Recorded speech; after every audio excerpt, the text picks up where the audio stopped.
আপনাদের সকলের হয়তো বা খেয়াল আছে, কিছুদিন আগে নাইম আলমকে নিয়ে একটি ভিডিও আপলোড করেছিলাম, যেখানে আপনাদেরকে দেখিয়েছিলাম নাইম আলমের নামে একটি চ্যানেল ক্রিয়েট করা হয়েছে। তার পাশাপাশি এটি দাবি করা হচ্ছে এটি অরিজিনাল নাইম আলমের ইউটিউব চ্যানেল। তো গত সপ্তাহে একটি জিনিস লক্ষ্য করলাম, সেই চ্যানেলের ডিসক্রিপশন বক্সে একটি নাম্বার দিয়ে সেখানে আইডি বাই এন্ড সেলিং এর কথা বলা হচ্ছে। বিষয়টাকে দেখার পরে আমি অনেক বেশি উদ্বিগ্ন হয়ে পড়ি। সাথে সাথে ছোট ভাইকে দিয়ে সেই নাম্বারে মেসেজ করাই। মেসেজ করে জানার জন্য বলি সে যে নাইম আলমের নামে আইডি বাই এন্ড সেলিং করতেছে, সেক্ষেত্রে তার কাছে কি কোনো ধরনের অনুমতি রয়েছে, নাকি অনুমতি নিয়েছে। অতঃপর তাকে রিপিট প্রশ্ন করা হয়, নাইম আলম যেভাবে কমিউনিটি ছেড়ে গিয়েছে সে তো কোনোভাবে ব্যাকই করার কথা না, সেক্ষেত্রে আইডি বাই সেলের অনুমতি কিভাবে দিবে। অতঃপর লোকটি আমাকে জানায় টাকা দিলে নাকি কাঠের পুতুলও পর্যন্ত কথা বলে। আসলেই কি নাইম আলম এমনটা করেছে? আপনাদের কি ধারণা? যদি নাইম আলমকে টাকা দেওয়া হয় তাহলে কি নাইম আলম এই টাইপের অনুমতি দিতে পারে? শুধুমাত্র দাবি করা হচ্ছে না, দাবি করার পাশাপাশি টিকটকে এআই ব্যবহার করে পর্যন্ত অনেকগুলো ভিডিও আপলোড করা হচ্ছে, যেখানে নাইম আলমের ফেস দেখিয়ে নাইম আলমের মতো ভয়েস দেওয়ার পর্যন্ত চেষ্টা করা হচ্ছে। এমনকি আমরা যখন এই ব্যাপারে অ্যাওয়ারনেস ক্রিয়েট করার জন্য ভিডিও আপলোড করি, তারপরে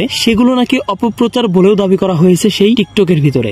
কাপু ভাই, তোমাকে আমি নিজের ভাইয়ের মতো জানতাম, কিন্তু দেখো আমার খারাপ সময় তোমরা আমাকে নিয়ে কেউ কোনো ভিডিও বানাইলা না। আমাকে নিয়ে এত কিছু হয়ে গেল, তারপরেও তোমরা কেউ কোনো কথা বললা না, তারপরেও তোমরা চুপচাপ বসে রইলা।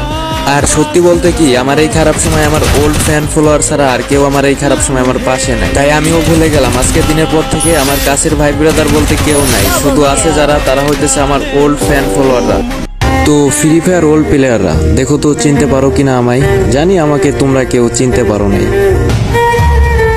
এখন প্রশ্ন হচ্ছে, আসলে কি এটি নাইম আলমের অরিজিনাল কোন চ্যানেল? সে ব্যাপারে আপনাদেরকে আজকে বেশ কিছু প্রমাণ দিব।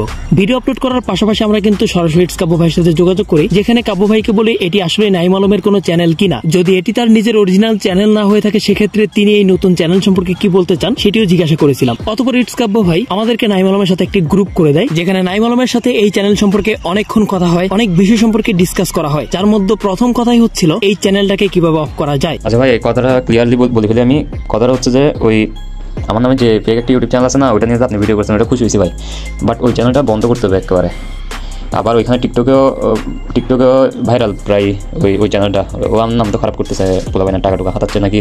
যার ধারাবাহিকতা স্বরূপ তিনি মূলত একটি কমিউনিটি পোস্ট করার সিদ্ধান্ত নিয়েছেন তার 1.5 মিলিয়ন সাবস্ক্রাইবারের ইউটিউব চ্যানেলে, যা অলরেডি আপনারা আমাদের ব্যাকগ্রাউন্ডে দেখতে পারতেছেন, যেখানে স্পষ্টভাবে তিনি বলে দিয়েছেন তার এই চ্যানেল ব্যতীত অন্য কোনো চ্যানেল তার নেই। তারও পাশাপাশি তিনি টিকটক ব্যবহারই করেন না। এত শত প্রমাণ দেওয়ার সত্ত্বেও সেই ব্যক্তি আবারও চেষ্টা করবে অপপ্রচার চালানোর। একই সাথে সে আবারও হয়তো নতুন কোনো ভিডিও আপলোড করবে, যেখানে বলবে সেই হলো আসল নাইম আলম। তাই ব্যাপারটিকে আরো ভালোভাবে তুলে ধরার জন্য আপনাদের জন্য সরাসরি নাইম ভাইয়ের মুখ থেকে একটি ভয়েস শোনাবো, যেখানে তিনি এই চ্যানেল সম্পর্কে সম্পূর্ণ বিষয়টিকে ক্লিয়ার করে দিয়েছেন। ভাই এগুলো ভাই সব ফেক। আমি ব্যাক করলে তো আমার মেন চ্যানেল দিয়ে বলতাম। ওই আমার মেন চ্যানেলও এখন সার্চ করলে শো করে না, কারণ চ্যানেল ইনঅ্যাক্টিভ তো ভাই, সেই কারণে পোলাপাইনও মানুষজন অডিয়েন্সও বিশ্বাস করে ফেলতেছে যে ওইটা বা ওইগুলো আমি। এইখানে এলাকার মানুষজন থেকে শুনতেছি, বলতেছে যে ভাই আপনি নাকি ব্যাক করছেন। আমি বলছি কই ভাই, কোথায় ব্যাক করলাম আমি? এই কয়েকদিন ধরে শুনতেছি আর কি। না, এসব দেখে এখন আরও ক্লিয়ার হয়েছে যে আসলে এগুলো চলতেছে আর কি। আমি তো ইনঅ্যাক্টিভ এখন, এগুলো চলতেছে আর কি আমার পিছে পিছে। যাক, আমি সমস্যা নেই, জানাইছেন ভালো হয়েছে। আমি এই বিষয়ে কমিউনিটি পোস্ট করে দিচ্ছি, যাতে করে অডিয়েন্সরা বুঝতে পারে যে এগুলো ফেক, যাতে এগুলো ফলো না করে আর কি।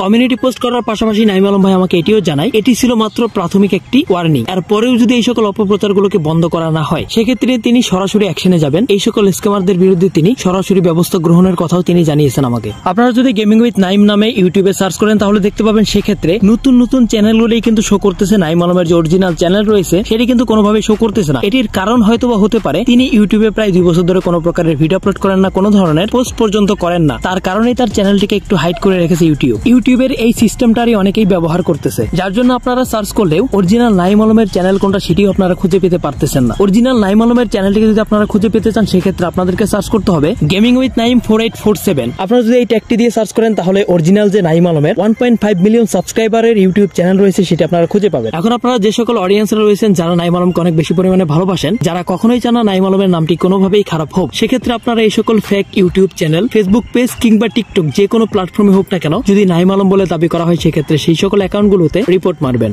আজকের ভিডিওটি এখানে শেষ করতেছি এন্ড আমরা আশা রাখতেছি আজকের এই ভিডিও আপলোড করার পরেই নাইম আলমের নামে এই সকল অপকর্ম বন্ধ হয়ে যাবে। আর যদি বন্ধ না হয় তাহলে সেক্ষেত্রে কি করতে হবে সেটি আপনারা অবশ্যই পরবর্তী ভিডিওতেই জেনে যাবেন। তাই আপনারা সকলে পরবর্তী ভিডিওর জন্য অপেক্ষা করুন। সে পর্যন্ত সকলে ভালো থাকুন, সুস্থ থাকুন। বিদায় সকলকে, আল্লাহ হাফেজ।